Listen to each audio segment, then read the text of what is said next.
Hello everybody, welcome back to Screenstars. I'm here today to bring you another PlayStation review. Today I'm taking a look at Star Wars Outlaws on the PlayStation 5. Now, Star Wars Outlaws was released very recently to middling reviews, I think it's fair to say. I wasn't initially going to pick this one up straight away because I don't know, seemed to be a lot of negative buzz around this one leading up to its release. So I thought, well, I'll probably wait for a sale for this one, but my curiosity got the better of me and I picked it up, I think, a day or two after its release. And I have put a significant amount of time into this game now, certainly enough, I think, to give you a detailed enough review. And what do we get here with this game? Well, you play a character called a young criminal called Kay. She is wanting to climb the criminal ladder. She's a bit of a rogue, like a female version of Han Solo at the beginning of his career, I suppose. And she is really trying hard to climb the criminal ladder. She's got a little companion called Nix, and she starts off, she gets like a death mat put on her home planet, and she's got to kind of extend her horizons, make some contacts in order to kind of help herself and climb that criminal ladder she so desires.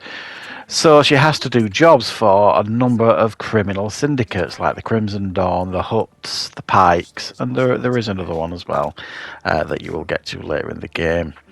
And a really clever system that the game does have here is that these criminal syndicates, you can do jobs for these syndicates to improve your relationship with them or your reputation with them, but you can also betray them as well if you wish to kind of get ahead with one of them, and kind of it lowers your reputation with another. So the idea is you've got to kind of balance these jobs to kind of build your relationships with the syndicates in order to get more and bigger and improved jobs.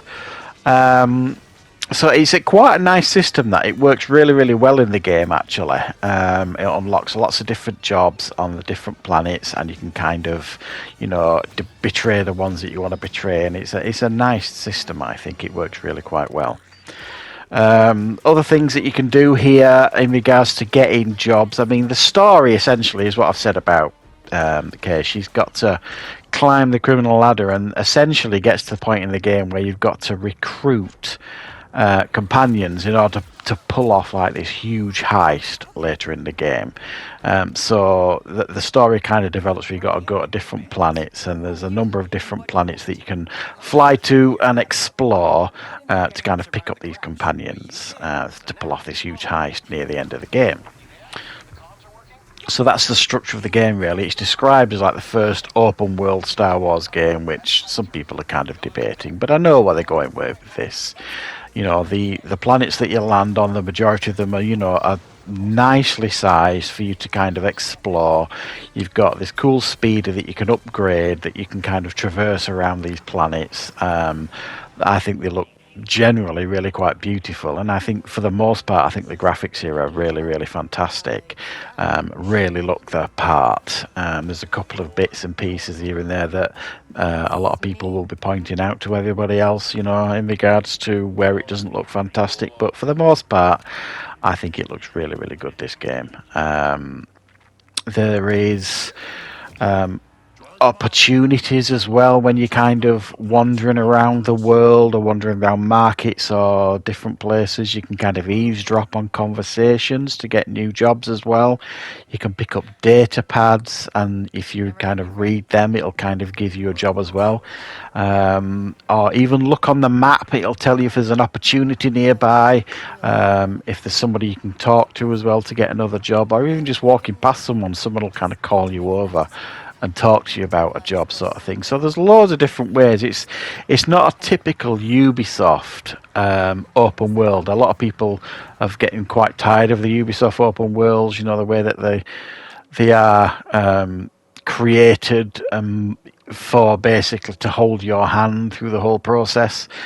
This one is something a little bit in between. And like I say, you can get jobs from eavesdropping and things like that, and talking to different crime syndicates, or even just opening up the map and having a look.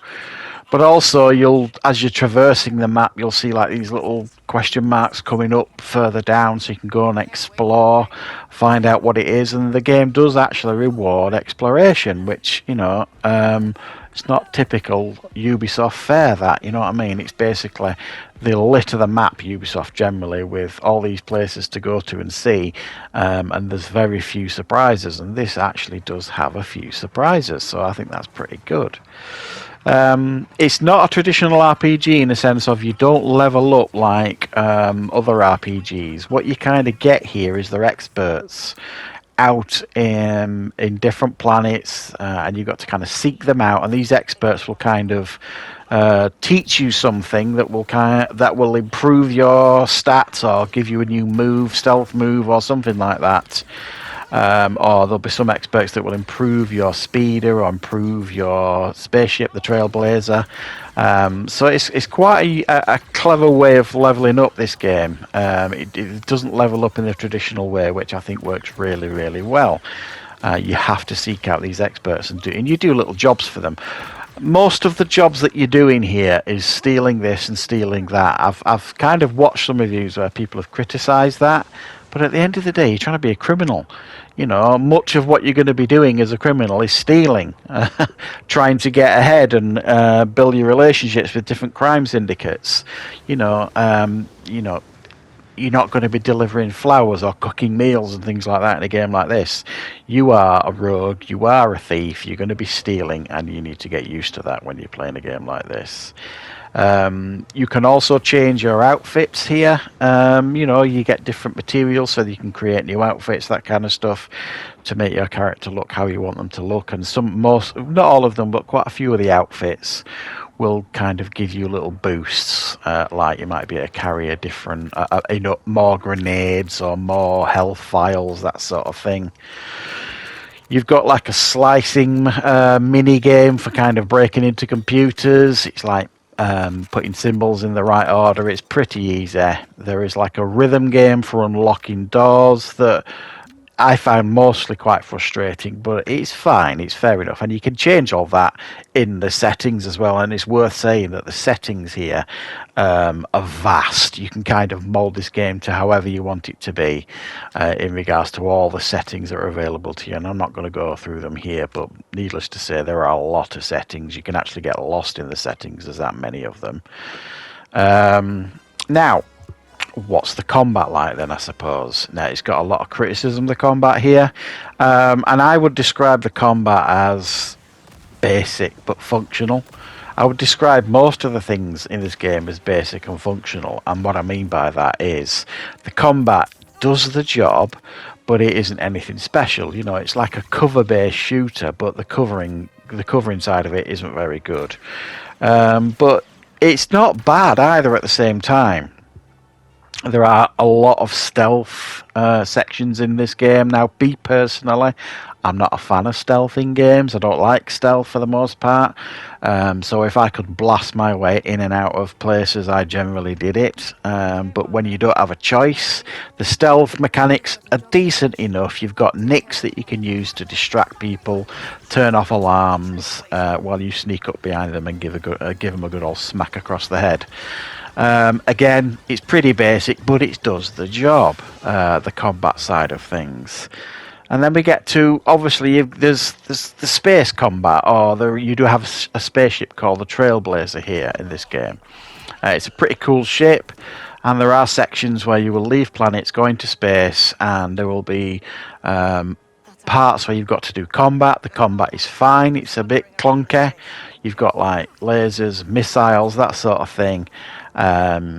It's actually okay, but it's nothing slick or fancy or anything like that. And you kind of traverse from A to B, and then as you progress in the game, you can traverse to different planets. on the spaceship. It kind of does its job. It gets you from A to B, but again, it ain't going to win any awards for innovating in regards to space combat by any stretch of the imagination.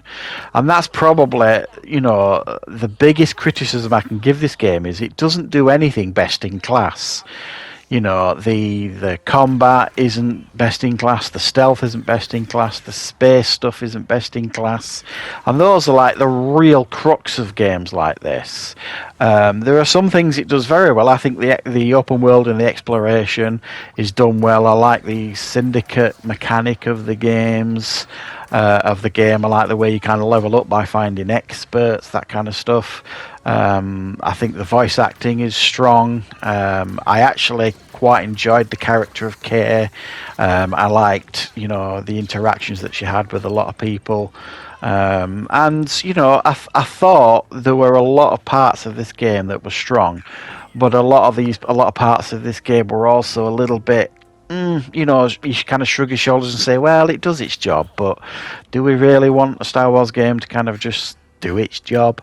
I think probably maybe they've simplified some aspects of the game, maybe for a younger audience. That's what I was thinking when I was playing it. It felt like the combat was so basic, and the stealth and the space stuff was so kind of basic, that it kind of felt like it was made for everybody to kind of have access to it, easy access to it, including youngsters. But to be fair, most of the young people that I know play games like this are better at them than me. So maybe I'm wrong. I don't know. Maybe it was just laziness on their part. But I think you can get into some combat situations where it gets really fun and intense. There's things you can blow up, and it can turn into absolute chaos. And you do get in some pretty intense blaster battles. I didn't mind the fact that she only had one blaster, and Han Solo only had one blaster. He had it through his whole, career in regards to the movies and stuff. So I like the fact that you had your own blaster for Kay, and she upgraded it and made it better. You can pick up other weapons in the game as well, like when stormtroopers or other characters drop weapons. You can pick those up, but they've got like limited ammo, and once they've run out, that's it. You can't kind of keep one or store one or put one somewhere to have two weapons on the fly. No, you've got your main weapon, and that is generally it. And for the most part, it does its job. It does what it's supposed to do, the blaster. And I quite liked that, so it kind of felt a bit more personal to me. So I think some of the massive criticism that this game has got, I think, is unfair in my opinion. I actually think it's fairly solid. I've had a really good time playing this. It's probably a game I'll revisit, and that's why I'm giving it a fairly solid 7.5 out of 10. So thanks for joining me for this review, guys. I hope you enjoyed watching.